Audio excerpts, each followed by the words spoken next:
Okay, good afternoon. Ladies and gentlemen, welcome back to this room. Good to see many of you coming to this room regularly. In this session, we'll be entering the lab, the plant breeding lab, so I invite you to put on your white coats, glasses, protective equipment. You know, it's a very, very highly important place for plant breeding. A lot of very creative things happen in the plant breeding innovation lab. So I invite you to enter this world. We'll be looking at what's going on in this laboratory, but we will also be looking out of the window, because the good thing about this lab is that it actually has windows, and you can look out to the outside world. You know, you're not just focused on your lab work. And in this panel, we'll be really looking at these two dimensions. You know, what's going on inside the lab, and how is this lab connecting to the outside world? Okay? And to join me to discuss this, we have 5 panelists. Henny Groenewald, CEO of Biosafety South Africa, here in the middle. Bernard Slippers, Director for Forestry and Agricultural Biotech at the Institute for Innovation, Africa, University of Pretoria, over here, Bernard. Dan Jenkins, Vice President for Regulatory and Government Affairs and Quality at Pairwise. Stephanie Vanderwalt, Regional Manager at the International Fresh Produce Association for South Africa, here. And stepping in for Samuel Timpo is Olalekan Akimbo. He is head of the Center of Excellence in Science, Technology and Innovation at the Ouda NEPAD. Welcome to our 5 panelists. So I mentioned that this panel is happening in a lab, so I'd like to invite Henny, first of all, to give us a sense of what is going on in this lab in terms of R&D, in terms of technology. What are we working on? What are the promising technologies out there? You probably started at the wrong person, because I'm not in the lab for many years, but there's a lot of technology out there. I think when you're in plant breeding and producing products, it's all about the genetics. So I get excited about all technologies that relate to genetics and to better, harness the capacity that we have in genetics.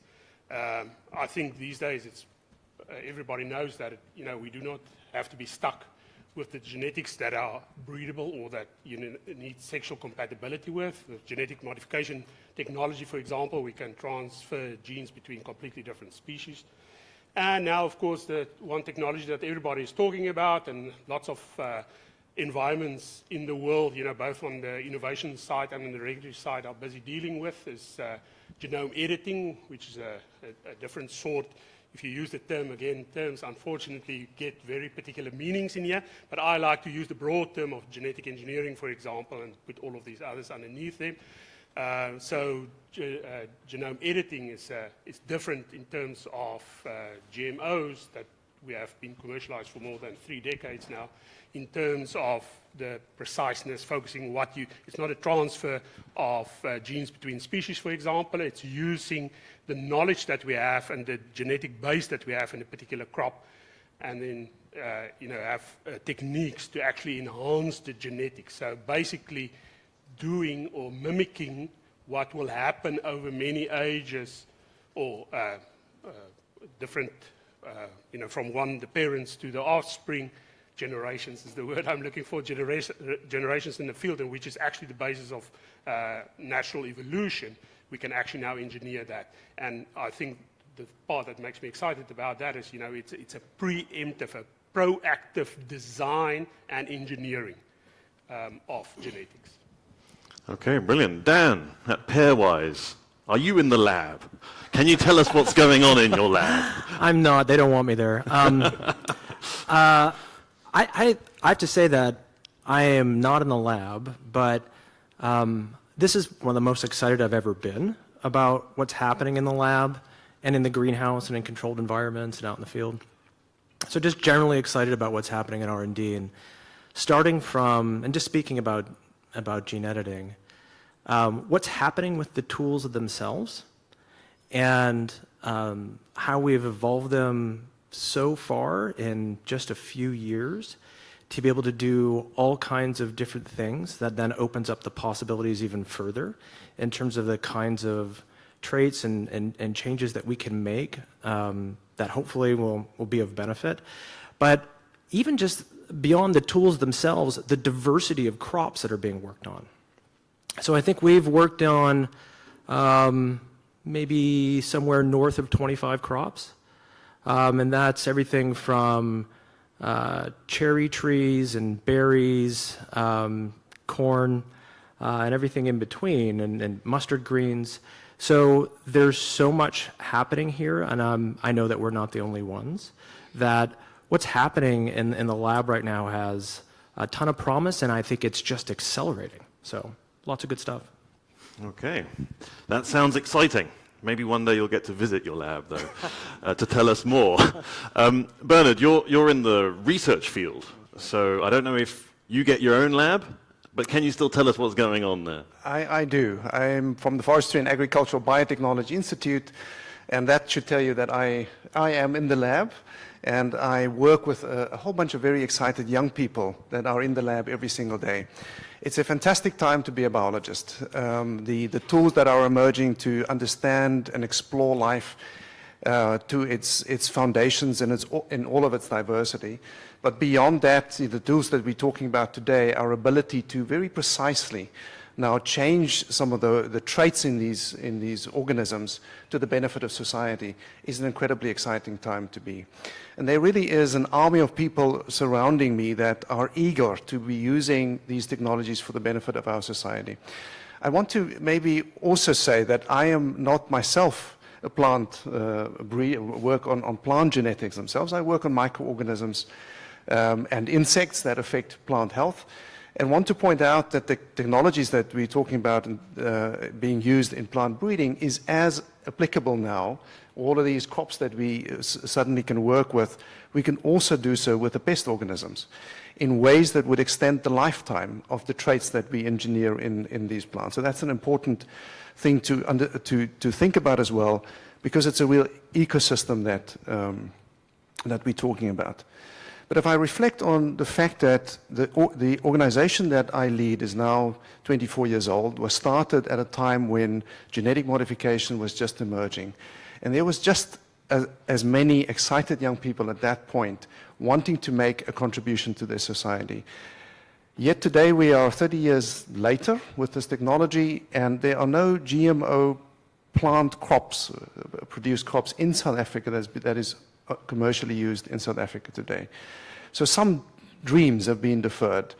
And I think as we look ahead to the technologies that are now emerging and how we're thinking about regulating them and developing capacity for them, we need to place ourselves 25 years from now and ask whether we will be in the same position where young people excited about making a contribution to their society will have to have gone elsewhere to do so, or whether we will create the ecosystem locally to allow them to make a contribution. Okay, and this panel is indeed dreams, hopes, and realities. Let's just stay on the dream just a little longer, Bernard, before we consider that maybe this dream might not necessarily be fulfilled. Olalekan, can you tell us also what's happening in your area in relation to R&D and plant breeding? Thank you so much for the introduction and for what you've asked. For African Union Development Agency, we are more into policy, not in the lab, but we work with right stakeholders. Maybe for the benefit of those that are new to know what we do, African Union Development Agency is one of the arms that implement Agenda 2063, the Africa we want. And the creation of the union, I mean this AUDA and NEPA, is to facilitate, to drive innovation to commercialization. And we have this slogan, innovation today is tomorrow's prosperity. And we have been working with AFSTA from the background for us to get the linkage on the issue of R&D, and also to get the connection, because there's a gap. When you stay in the lab, that's the work of the scientists. When policy is blocking the lab work, there's no translation to prosperity. And the creation of the centers of excellence is to bridge this gap so that we go beyond the lab to commercialization. That is where we belong. And that is what we are driving towards improving the livelihood and bring Agenda 2063 to a reality, not just a paper policy. And that's the part that industry have to play a part, so that we will not stay isolated. They will not just stay back there in the lab, but they connect to the policy so that the benefit will get to the end user. So you mentioned the term benefit and tomorrow's prospects to be better. Stephanie, in the fresh produce sector, what are your expectations on the technology, and what would you like this technology to change in terms of the products that you're commercializing? Thank you. Yes, as the International Fresh Produce Association, we represent interest across the value chain. So that includes being in the lab. We do have colleagues who are there. My own background is in trade and market access. I very much like that slogan that today's innovation is tomorrow's prosperity. And for the International Fresh Produce Association, one of our visions for our own association is to create that prosperity for our members. So when you're looking at fresh produce, you're looking at a highly perishable product. In this case, we're talking about vegetables, fruits, and fresh flowers. So anything that can extend the shelf life of that product is of great interest to us. From a trade and market access perspective, of course, we are concerned with disease control, pest control, as was mentioned. All of these factors, the more we are able to control them, the easier it becomes for us to access new markets and to export that product. So all of the developments in the lab, exactly as my colleague has said, that we look at it as a means to create prosperity into the future. Okay, and you mentioned also this business-to-business element of saying that, you know, varieties can extend in terms of their lifetime. But then there's the other part of the debate, which is the consumer acceptance in the end. And this is where I want to start going into the hope part. We've talked a bit about the dream, the technology. The hope is that consumers will embrace these technologies in their food. So where do you see us there? In your different contexts, I mean, you all have different probably views, geographical viewpoints on this. Olalekan, maybe we can start with you. Where do you see consumer acceptance in the Africa Union for this type of technology? Proper communication. There are technophobia in the past about emerging technology. But if there's no communication to the right segment of stakeholders, it will go through the route of GMO. And what we have done at Centers of Excellence in Science, Technology, and Innovation is to drive genome editing to get the buy-in from high policy government officials at the level of the minister, then also to develop a communication strategy that speaks to different segments of the population, and also to drive it within the government setup, so that it will not be an NGO attitude towards the technology. That when we demarry these two contents, you discover that the acceptance is higher. I was just sharing with a colleague at the back there that before, when we engage with government officials under the GMO, they don't want to speak to the camera. They don't want people to see them that they are saying something about it. But with the genome editing now, even the minister can face the camera and say, no, this is part of Agenda 2063, the Africa we want, zero hunger. We must take this technology. It is the communication concept, one, then creating a pathway for them to understand that the farmers, they need this. And without innovation, there's no continent that can move on. So we've established this pathway. But, you know, it's still at the pilot stage, and we see the positive feedback. And the question that is coming now, which go back to the industry, where is the product? Where is the product? We need the product. But if the industry is not taking that opportunity, working with member state, working with the right institution within the system, then the seed sector, the ecosystem of the seed sector might also miss an opportunity in the continent. Okay, so you mentioned this notion of technophobia, which I don't know, I just discover it. I hadn't heard that one before, technophobia. Henny, do you see technophobia in consumers when it comes to products from plants? I hope that you would pass me on this one. This is a complex discussion. Acceptance, I think the simplest way that I can put it is, many of the decisions that we make, particularly food, when you stand in front of the product, unintentionally you have this risk-benefit type of decision that you have to make. When we talk about GMOs and the history of GMOs, what most people hear is about the risks. We regulate GMOs because they are risks. What people do not appreciate is that the difference between that theoretical risk, for which we put regulatory systems and scientific assessment frameworks in place to ensure by the day that you commercialize this, those general theoretical risks are no relevant anymore. So what you're exposed to on the shelf is not all these theoretical risks that you hear about. So in terms of understanding, I think this is one of the things. So my argument at the moment is the biggest. I agree with Olelekan that communication is the important part, but I think the most important part of, I can almost say unintentional communication that we can do is to put products on the market where the end consumer, when he or she stands in front of it to make a choice, that there's a clear benefit. So up to date, most of the GMOs that's been commercialized across the world, the direct benefit is in the hands of the farmer. The farmer cannot really experience it. I know that there's lots of knock-on effects. If you just look at price and production and all those things, there are secondary benefits that revolve down to the average consumer, but they cannot really appreciate that or see that. The day that you put something in front of people where you say proudly genetically engineered, and because of that it's got a higher nutritional value, for example, or proudly genetically engineered and therefore it has a small impact on the environment when we produce it, then it's within the ambit of that decision maker, the final decision maker, which is the consumer, to make the decision to say, there's the clear benefit. I've heard about the risks, but the benefits outweigh the risk. And it will become much more part of our everyday life, because one of the other big components is this uncertainty. Because I said earlier, you do not see really the GM in the field. No, very few people have actually walked amongst GMOs and see, GMO crops, for example, and saw that it's exactly the same, the experiences that we have. Again, they just hear theoretical risk. They haven't experienced benefits, and they haven't seen the actual organism looking like the wild relative. And so, Stephanie, your members will be consumer-facing.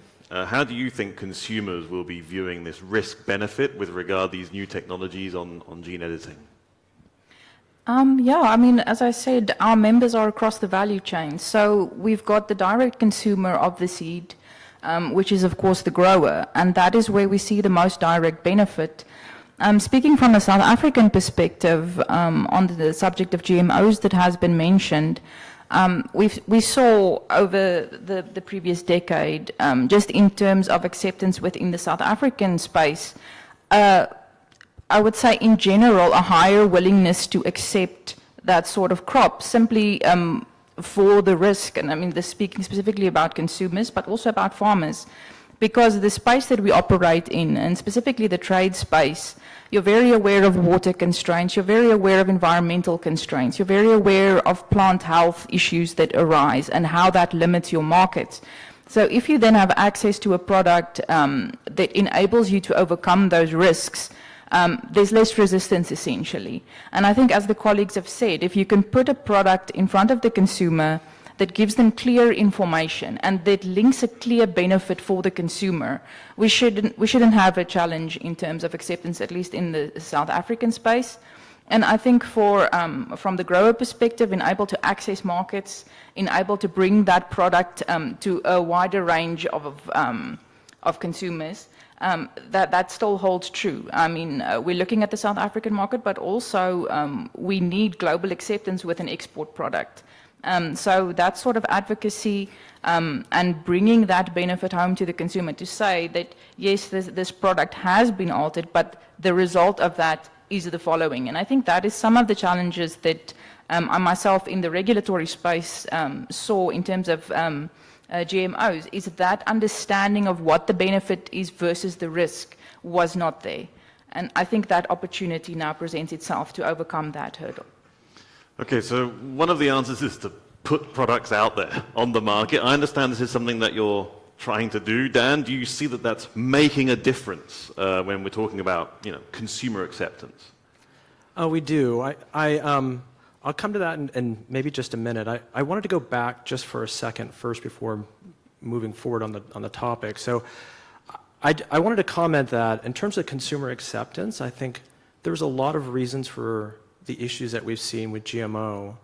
I think part of the dream here for the technology is its democratization. And that has many dimensions to it. So different traits and different crops by different players is a good thing. Some of the reaction to GMOs had to do with anti-corporate sentiment and market concentration sentiment. And so that aspect, I think, is vitally important. But it doesn't happen without investment. And so that investment has to come together with that potential based on, is it a product that is going to deliver that benefit or have or solve that problem that's really meaningful, such that you can launch something successfully and gain the acceptance that then leads into that cycle of investment, which feeds more people and traits and crops. And so what we've found is we kept getting asked this question. So at Pairwise, we're based in North Carolina. We're about 5 years old. We were founded by some of the inventors of the technology from MIT and Harvard. And we have just launched the first gene-edited salad. It is in food service in the United States, and we're working on other things as well. And we kept getting this question about, how do you know that consumers will accept it? Well, the best data is that they buy it, and we don't have that yet. So what we did was we knew that what we needed to do was have a product that had a benefit that connected with them, and to be transparent about the technology. And so what we did was we gave away 6,000 salads at these fairs throughout the United States. And then we gave away 3,000 hats and bags with it, so those people responded to a survey. And with those 3,000 responses in the surveys, we asked, what did you like about the salad? And we told them it was gene-edited. And we also asked, what didn't you like? And what is your purchase intent? In terms of what they liked, there was all kinds of good stuff. In terms of what they didn't like, there was not one mention of GMO, biotechnology, or gene editing that elevated up into this word cloud. And in terms of mentioning whether or not there was an issue with the technology, only 1% even mentioned the gene editing, and half of that 1% was positive. Half was negative. We see that acceptance also skews to being better the younger that you go. And so I think the lesson that we learned was, if you're speaking to a benefit that connects with them, here's something really nutritious and tastes great, and then you ask the question, are you worried about the technology? They're not. If you start with, let me talk to you about the technology and the science and the concerns and the risks, they will respond in kind. So in terms of consumer acceptance, we're extremely optimistic based on the data and our experience already. We've sold out already in food service. We hope to move to retail here in the fall. But educational deficit models don't work. Focusing on the technology doesn't work. Bring them a benefit, and then it doesn't matter. So.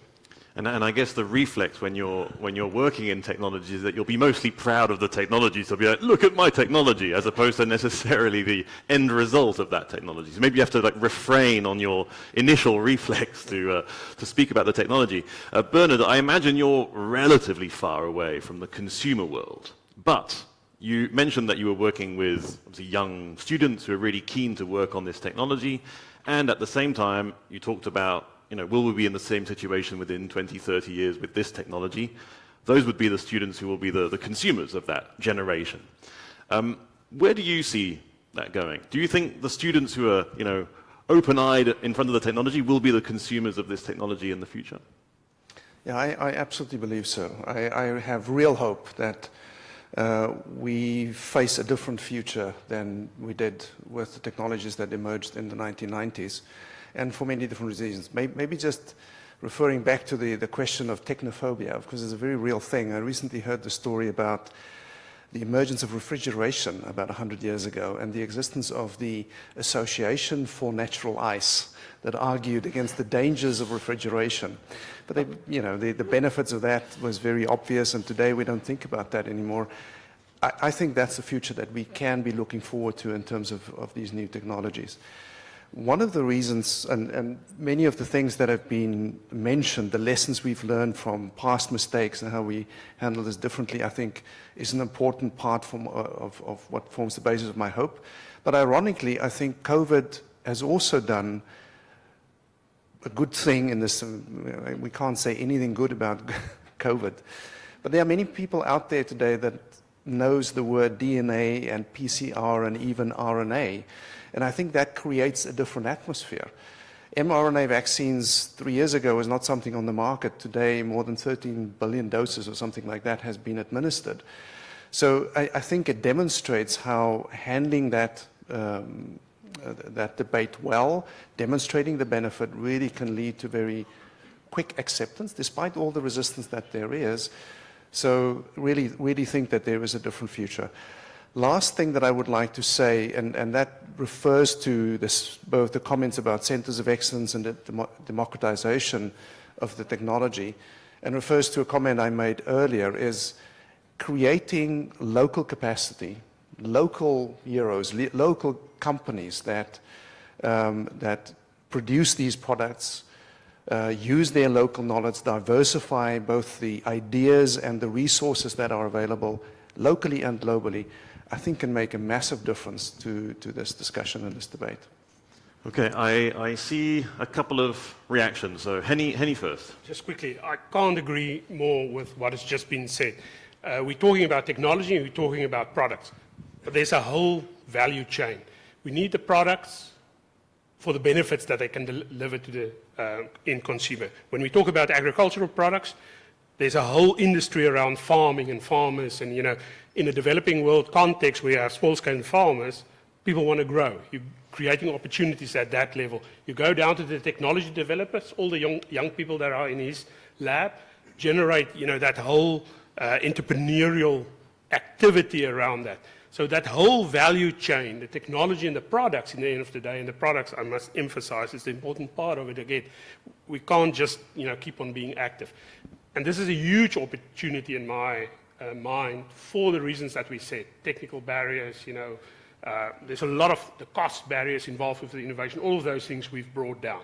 So this is a huge opportunity for developing economies. Okay. Well, that again? Yep. Let me just quickly. It'll work. Yeah, just quickly on the technophobia issue. The example is coffee and pasture milk. When pasture milk came, there was riot. Now, with the experience we've had traveling across the continent, many people, when you're explaining DNA to them, the farmer doesn't want to understand what is the DNA. What they want to see, where is the product? How can I access the product? The percentage, the demography of people that is sitting in policy to block process are few compared to people that need the product. Until we understand that demography, that we stop speaking science, but we move with policy that enabling science for the benefit to get to the farmer, we will still be saying the same thing, because the percentage of people that sit in places are few. I always say it anytime I make presentation. I would say you are few because you are privileged to be in this meeting. If you block the decision that will help the next generation will not forgive you. Passionately. Because it's only few, 0.11, I mean 0.001, are the percentage of people that is making things not to get to the end user. But in a decision-making capacity. And so I would like then to address this part, which is, in a way, the reality. I mean, we've talked about the dreams, we've talked about the hopes, and I see that the hopes are high. But we're also saying we need to get products to market to be able to demonstrate the benefits. And that's when regulation does come in, because regulation essentially approves or not whether a product is actually allowed to get into the market. And as Stephanie was saying, there's also the whole global picture in relation to exports and movement of products. So I'd like to get a sense of where we are in this regulatory sphere in relation to these new gene editing technologies. Henny, can you give us a sense of the picture in South Africa, to start with that? Well, in South Africa at the moment, genome editing products are considered GMOs. So there's still a process going on, but that is the status quo at the moment, is that, yeah, they will be regulated as GMOs. Okay. Dan, can you give us maybe a global perspective? I mean, I know that's a bit difficult, but at least a sense of where we're going. Sure. I think the upfront summary is that it's globally headed in a very positive direction. And there are different approaches around the world right now. I think when the European Court of Justice decision happened, it was a bit of a shock to the system. But the good news is that unlike the past with GMO, where Europe went this way and many countries followed, Europe has gone away and most countries don't seem to be going in that same direction. And maybe there's a U-turn that can occur in the EU. I would say that Latin America, in particular in the Western Hemisphere, has really been a leader here, and they basically say there's two systems. There's GMO, and then there's things that are conventional. And we see that continue to spread and grow throughout Latin America, with more countries coming online with very similar approaches. It started with Argentina. Canada just announced some extremely positive regulations recently. And the UK coming online, of course, and they've got the pen in their hand right now with the regulations also. So by and large, we see many countries opening up, Japan, et cetera, the Philippines. So I think there's a lot to be encouraged by there. So I think that that those are going the right way. However, I think that us in industry, as well as regulators, we still can't help sometimes about having a bit of a GMO mindset. So I just want to touch upon this before I move on. That at least in our conversations with the policymakers, even in some of these countries or regions that say, look, we're going to have a very light touch here. We want to move you along your way, but we just want this minimum amount of information before you go, which may be okay. But for a company like ours, we're not coming in with one crop in corn or soybean with one trait, and we're going to be doing that once every couple of years. We have crops now that have 5 and 6 edits in them. That's now. And if you want, and we have multiple crops we're working in. So if you'd like this little bit of information and ask a few questions, just multiply it. And we've already overwhelmed USDA, already. So this democratization, as it happens, there'll be this flood of, well, we wanted to capture everything. Well, now the downside is you've captured everything and it all has to go through. So as we think about the policymakers and how they set things up, we've got to really be thoughtful about what does a light touch mean? What really is captured, and what does that mean as you're trying to create these products, solve these problems, and attract the investment that is also thinking about, maybe I should invest in something else. Okay. Yeah, because what you're saying is that the regardless of whether you would consider it a GM or not, the authorization process will be totally different because of the nature of the technology, which is a lot more fluid places, and yes, not so targeted to one. It can be applied in a similar fashion across crops, as I understand it. In Africa, Olalekan, can you give us a sense of the regulatory picture on gene editing? Thank you so much. I will mention some countries: Malawi, Nigeria, Kenya. They've developed their guidelines, and the clause there is it should be treated on a case-by-case. Case-by-case model is being applied because they mention, if you have the opportunity, it's free on the internet, you can download this document. They say that any of the gene editing products that have foreign gene inserted should be treated as GMO. Those that does not have foreign gene inserted, it should be treated as normal, as a non-GMO product. And Kenya is a case in point. They have already approved a maize that is going through trial now on the field. So for those countries that we have worked with them, they have this pathway that treat them as on case by case, and they have developed their guideline on that. But other country that is also in horizon now is Ethiopia, Ghana, Burkina Faso. They are also following the same model. So when you see those models in the guideline has been developed, it gives a window that when you submit your dossier to the regulatory body and they go through the pathway that they have designed in their guideline, and it's not that pathway with transgenic insertion, then it's treated as non-GMO. Okay, very interesting. Thank you, Stephanie. You mentioned also the global exports issue, so having a regulatory patchwork will be very difficult for your members, I imagine. Do you expect any level of harmonization? Yes, I mean, I think harmonization, of course, across any regulatory system, I mean, be it environmental, be it health, be it on genetic technologies, is of course advantageous to trade because it lowers the cost of compliance. From a South African perspective, the EU is a major market for our fresh produce.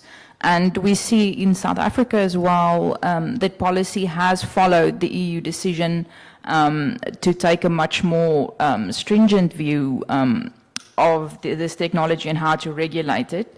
That discussion is ongoing. But from a perspective of trade, yes, I mean, this technology is very important to us. As I mentioned, every aspect of trade is impacted by this. So while the decision to follow the EU model makes sense in our current market system, we are looking at new markets, at wanting to open new frontiers, and that creates challenges if we are simply, I don't want to say copy and pasting what the EU does, but if our focus is solely there and it's not looking a bit more broadly, that creates challenges for the South African market. And I think also investment was mentioned. That is a very important component of trade. And how products are traded ultimately, and where they are traded. So all of these considerations are very important. I mean, also just on the mention of regulators and how these issues are engaged with, I was with government in a previous professional capacity, and we saw that as an advisor, we were frequently told you need to summarize this in 2 pages, and then you're dealing with you've got an addendum of 500 pages to explain what you're trying to convey. And that is a challenge, that if you overwhelm a regulator with information, they're simply going to say, no, I don't understand this, and because I don't understand it, I don't want to risk allowing it. So I think, as was said, educating regulators is a very important component of this, because if that understanding is not there, and there needs to be that broad understanding. I mean, if you bring one challenge or you bring a focus on one issue, that can block the entire innovation from being taken forward. But then the different perspectives has to be brought to the table. We've got significant energy challenges in South Africa, and we recently hosted an event where our keynote speaker was somebody who came a very long way with our utility provider. And he actually could show us the history of what happened in South Africa with energy, and along where there was a lot of criticism of conventional methods of energy generation, and where people's understanding was a bit limited. And that actually led to an inertia that contributed to the problem that we have today. So my concern, I mean, if I'm looking at the environment right now around gene editing, my concern is that I don't want South Africa to follow that same pattern that we see with electricity, where there is this huge concern over specific issues to the extent that it leads to a complete block of something that is going to create a major challenge in 20 years down the line. And so on that, because we've been speaking more about the consumer side to some extent, but Bernard, I mean, you're also working in public research. So a situation like this, like in South Africa, where you have a technology process that's a little bit blocked, does that also affect then your work, policies in relation to public research, funding? Do you see a direct relationship there as well? Very directly. The South African researchers has already formally put together a call to the government to rethink the way that it's regulating gene-edited plants. If we look back at how GMOs were dealt with in the country, South Africa was a very early adopter, but the very risk-averse approach, which is now also being taken with gene editing, made the barrier to innovation so high that, as I said earlier, South African scientists really couldn't contribute, for one. And so I think if we look ahead and the way that we approach this issue in South Africa, but also other parts of the world, we really need to, alongside calculating risk, also calculate the costs of missed innovation, the costs to our societies and our communities, our farming communities, the small-scale farmers, of missed opportunities for local researchers, local capacity to be developed and to contribute very directly to socioeconomic development. Maybe a comment also from Henny on the impacts of these kinds of decisions on research innovation in South Africa. Yeah. Well, I'm managing a platform that supports innovation in South Africa, and I can just echo what Bernard said now. There's a very skeptical and pessimistic view at the moment in South Africa. I just quickly want to plant a flag for risk analysis, because risk analysis is the basis of what we do. So very quickly, everybody's talking about genome editing, but there's actually different types of genome editing, and I think it's clear, or it must be clear to everybody, that you can distinguish between different types. And the basis of doing that should be, scientific sound, and then the risk analysis process that we have in place for a long time. So if we follow that kind of approach, I think we can very effectively manage risks without impeding on these other things. What I do not appreciate in general, when we have this eternal discussion in the world in terms of regulation about product versus process. So product is where your risk is actually settled. So this is what you should regulate. But process is the one that has a broader interpretation, and it's pushed specifically for that reason as well. And process basically just says because you intervene, there should be a risk. And this is not what science tells us. So I do think we can get very clear and responsible thresholds for regulation to do what we should do very responsibly without impeding technology. So I just want us to end on a fairly positive note. It's possible. Oh, and we're not just ended yet.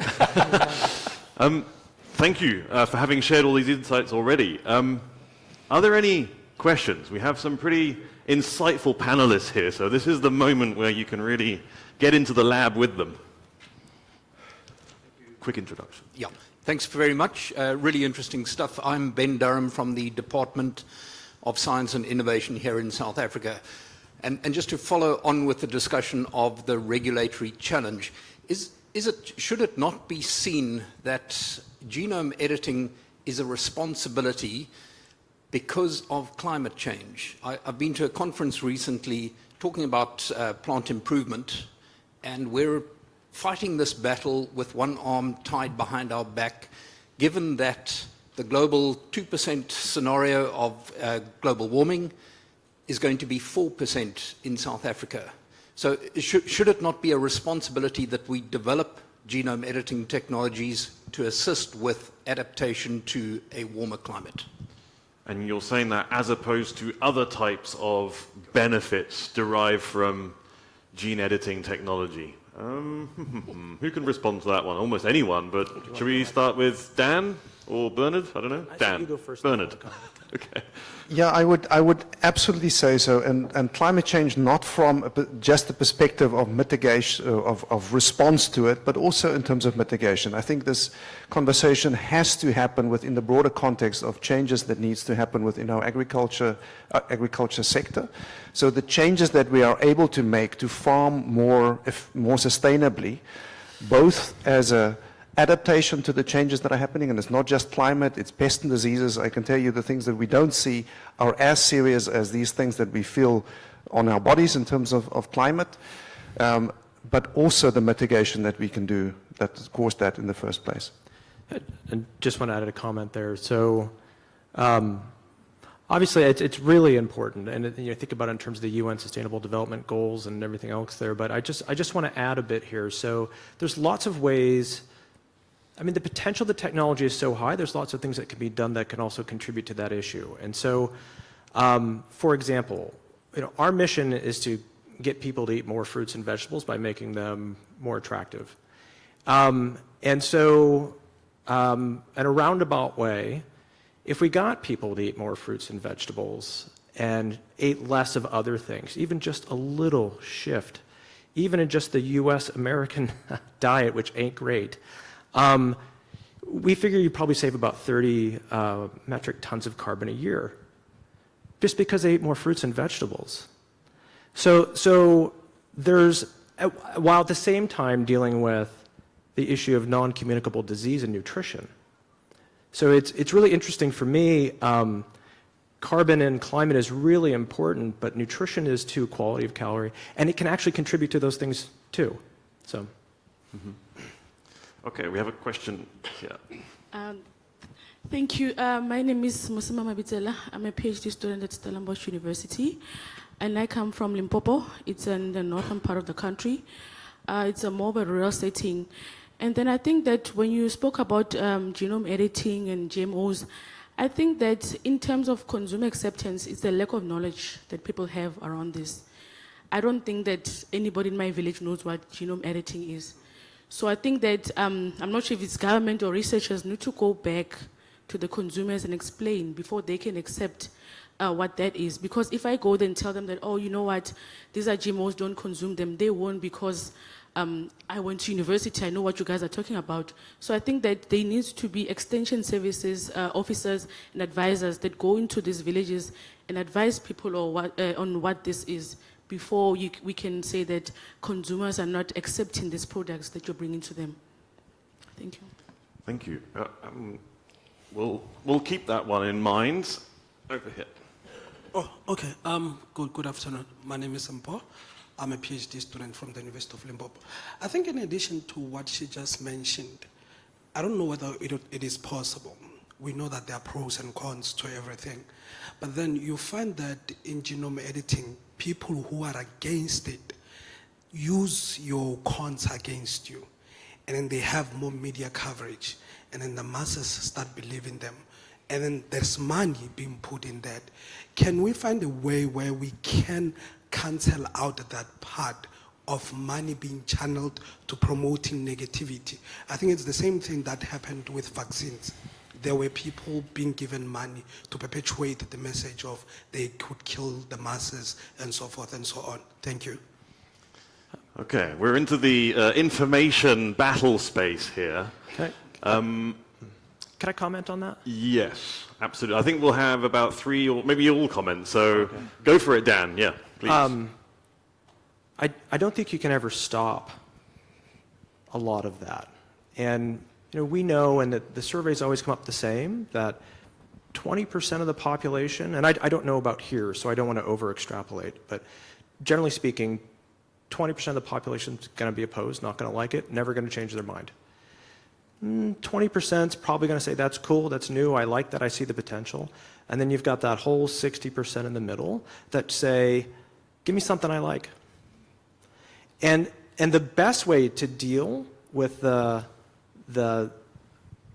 negativity and the social media and all those things is probably just to make sure that you're delivering again on a benefit and you emphasize it.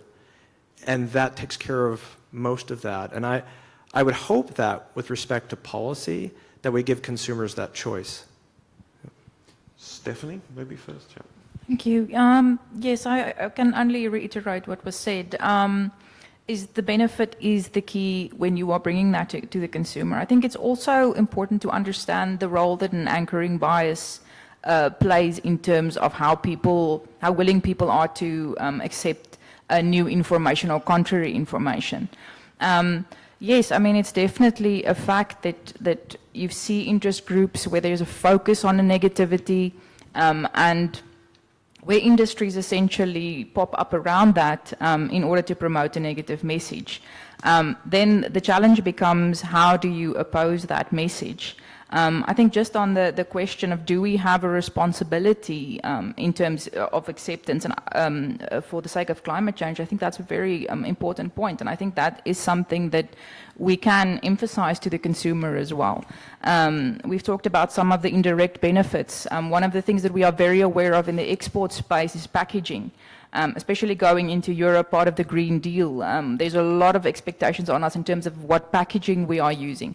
Again, if we've got a product that has a longer shelf life, that looks better to the consumer, that we can still sell it to the consumer, because that is the major consideration in packaging. I mean, again, that is an indirect benefit of this that can also significantly lower the climate impact. So I think that is an angle that people are very engaged with, are very aware of, and I think that is a very good angle for us to take in terms of promoting this product. And then also, you know, in terms of just the benefit to the farmer, in terms of the social benefit from an African perspective, we've got a very large percentage of our population who are involved in agriculture, and that goes to the democratization of this technology. How accessible is it? So just in the African space, I think to show that there is a benefit to the consumer directly, but also that there is a social benefit and an environmental benefit to this, that can have a major impact. Okay, thank you. Henny, a quick reaction? Two quick things. The first thing, communication is very important. We mustn't stop. The young generation do it better. When I was a biotech student, we only spoke about biotech at conferences, biotech conferences. Now there's always a session that talks about communication. But you must be very careful for what co-evolved actually with all of this science is the science of communication. And what you're referring to, they refer to as the deficit model, which says, as long as I tell somebody everything that I know, they're going to come to the same insights that I do. And that's completely wrong. So I would motivate you to go and read a little bit on the science communication literature, where it's about values. You know, people make value judgments. And I just want to emphasize the one point that Dan made. I see it as a lemon. A lemon's got these little two knobbies on the side, and you've got this big body in the front. The pros and the cons are those, and what we mostly hear are those people speaking. The great majority of people are in the middle, and they don't really care about this discussion, except if you ask them the question again, like Dan said earlier, if you start talking about risk, and you say, make a decision about risk, they're going to be risk conservative. Start talking about the products. Okay, we'll have one last question. Hi everyone, I have a very quick question. I'm Bharti, I'm from S&P Global USA, and I myself is a biotechnologist, but now I'm working with S&P Global, and I'm working on a development of a database wherein we are tracking the development of gene-edited crops. So, you know, I have seen, I've heard a lot of criticism about, you know, tracking the gene-edited crops, but I feel, you know, we want to bring a kind of transparency in the industry, and I feel that database could be used to see how the gene editing is transforming the industry, how it can bring benefit to the farmer, and what could be the economic benefit of the technology to the smallholders. So my question is, how open are you for the development of such databases? I'm facing a lot of challenges because, you know, when I look at the database, there are like a lot of entries, products are in the R&D stages. We are not sure what products are actually going to be commercialized and what are only for the research purpose. So I want to know from the industry, how open are you to have such databases? How open are you to have that kind of transparency? And how open are you to contribute to the development of such products in the market? Thank you. Okay, that one probably has to be for Dan, and you're going to have to try and answer just the time I get to this gentleman with the orange shirt. We support transparency. I want to speak for grain. We're not involved in that.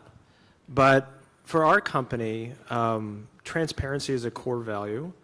And so we have done things like voluntarily notified the Canadian government, for example, and you can find our products listed on their website. So with respect to our products, we're going to put them out there. They're going to be on government websites anyway.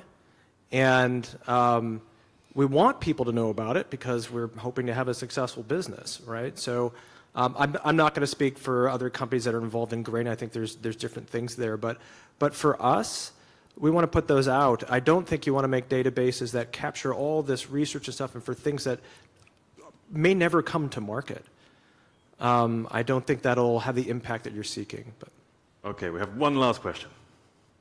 Yeah, and comments. you're grinning about my orange shirt, but it carries a very important message, you know. My question is, are we always communicating to the right entities? Meaning, if you say that 20% may be against standard, will supermarkets accept to lose 20% of their clients? Meaning, will the consumers have a choice at all if the supermarkets don't carry these products? I've got experience of that. It's not just the 20%. It's a problem that half of the 20% pitches up and have a picketing demonstration outside, and that's why they.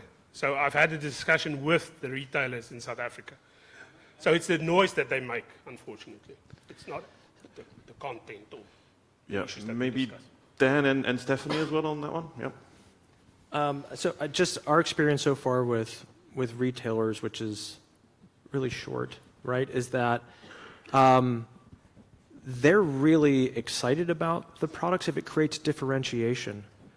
So that's what they care about. So if we're talking produce on the shelf, and IFPA certainly will comment here, what they care about is what they say their customers and the consumers care about, which are, is it look fresh, is it colorful, and what's the price? And if you are talking about the technology, they don't want it. So they still expect us to be transparent, and we're proud of it, and we'll be putting that on our packs and making sure that we are disclosing the technology. But as far as they're concerned, if this is an appealing product to a consumer, and we're not doing something to screw that up in their minds, then they're happy to have it so far. So, Stephanie? Yes, that is exactly the situation that we see as well.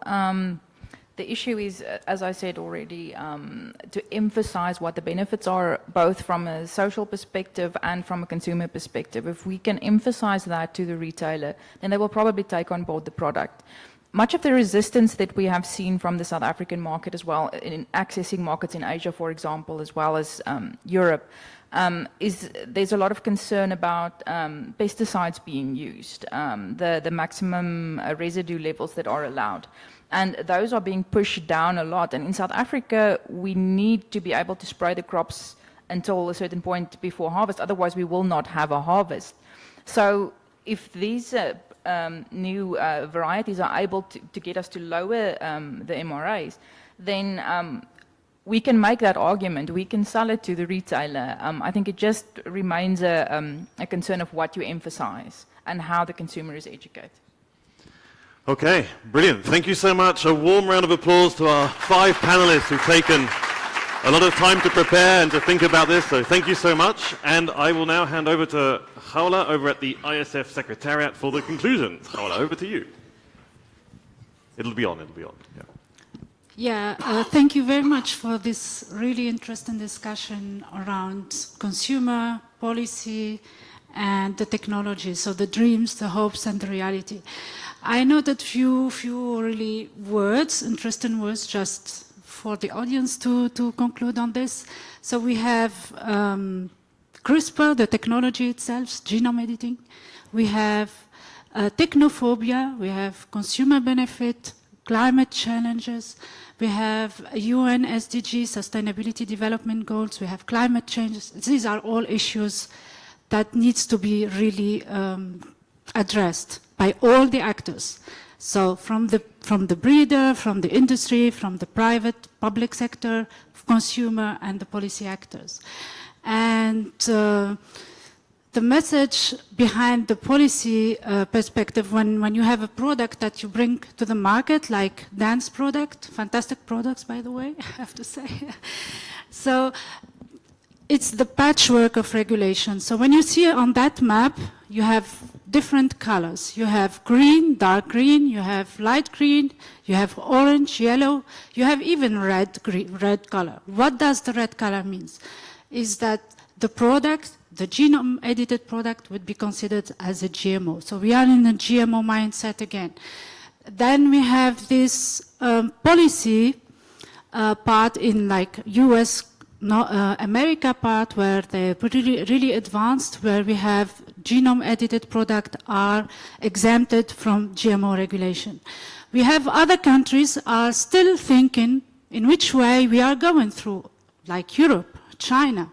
And Europe, for instance, will hear about their decision in quite soon, 5th of July. So get tuned.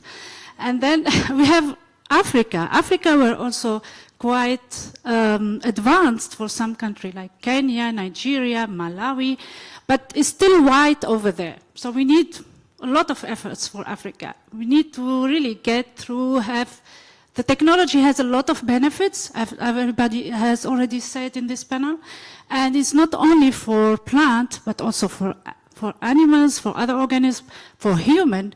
That part was not discussed today, but you know, CRISPR has a lot of therapeutic effect on humans. So that perspective needs to be brought to the consumer. When you discuss with the consumer on disease and we can treat it with CRISPR, there is no opposition. But when it comes to the plate, there is an opposition because there is a mindset coming from 30 years old.